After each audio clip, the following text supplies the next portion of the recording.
అందరికీ వినాయక చవితి శుభాకాంక్షలు.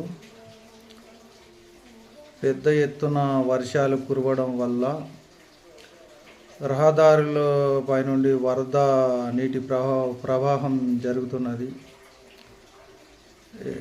ఎక్కడెక్కడ పెద్దగా వర్షాలు పడుతున్నాయో రహదారుల వెంట ఎక్కడైనా వరద పారినట్టయితే బ్రిడ్జిల దగ్గర కానీ కల్వెట్ల దగ్గర కానీ ఇంకెక్కడైనా సరే వరద పారినట్టయితే మీరు అప్రమత్తంగా ఉండాలి. కొద్దిగానే వాటర్ ఉన్నాయని మేము వెళ్ళిపోతామని కారు కానీ లారీ కానీ బస్సు కానీ బైకు కానీ మీరు తీసుకొని పోయే ప్రయత్నం చేయకండి. ఎందుకంటే వరద అనేది రోడ్డు పై నుండి పారిందంటే ఎక్కడ గుంత పడుతుందో లేదు ఏం జరుగుతుందో ఆ వాటర్లో మనకి ఏం కనబడదు. కాబట్టి మీరు డ్రైవింగ్ చేసే వాళ్ళు ధైర్యంగా ముందుకు వెళ్తాం మేము దాటిపోతామని అనుకుంటారు. కానీ మిమ్మల్ని నమ్ముకొని బస్సులో కూర్చున్న వాళ్ళు, కారులో కూర్చున్న వాళ్ళు, బైకు మీ వెనకాల కూర్చున్న వాళ్ళు మిమ్మల్ని నమ్ముకొని భద్రంగా తీసుకెళ్తారు అని కూర్చుంటారు. కానీ ఏమైనా జరగచ్చు, ప్రమాదం జరగచ్చు, ఏమైనా జరగచ్చు.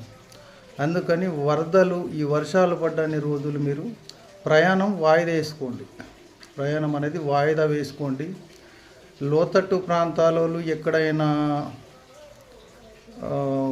వంపులో ఉండే గ్రామాలు, చెరువుల దగ్గర, ఏర్ల దగ్గర, పెద్ద పెద్ద నదీ ప్రవాహంలో పక్కన ఉన్నోళ్ళు కొద్దిగా అప్రమత్తంగా ఉండి వాటర్ ఎక్కడి వరకు వస్తున్నాయి చూసి ముందు జాగ్రత్తగా మీరు అక్కడి నుంచి మీరు వెళ్ళిపోవడం మంచిది.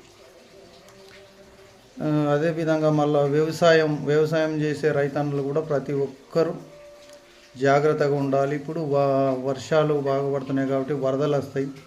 వాగుల నుంచి గుట్టలకి వెళ్ళి పాములు, విషసర్పాలు కానీ ఇంకా వేరే అన్నీ పుట్టుకొస్తాయి. కాబట్టి మీరు పొలాలలో తిరిగేటప్పుడు అప్రమత్తంగానే ఉండాలి. బర్రెలు కానీ గొర్రెలు కానీ గడ్డి కోసేటోళ్ళు, గొర్రెలు మేపెట్టు వాళ్ళు, మిగతా గడ్డి మామూలకి వెళ్ళి గడ్డి తెచ్చేవాళ్ళు ఈ వర్షాలు పడ్డని రోజులు జాగ్రత్తగానే ఉండాలి. ప్రతి ఒక్కరు జాగ్రత్త తీసుకోండి. ఈ వర్షాలు వరదలు ఉన్నన్ని రోజులు అప్రమత్తంగా ఉంటారని మీ అందరికీ మనవి చేస్తున్నా. అందరికీ మనం మరోసారి వినాయక చవితి శుభాకాంక్షలు.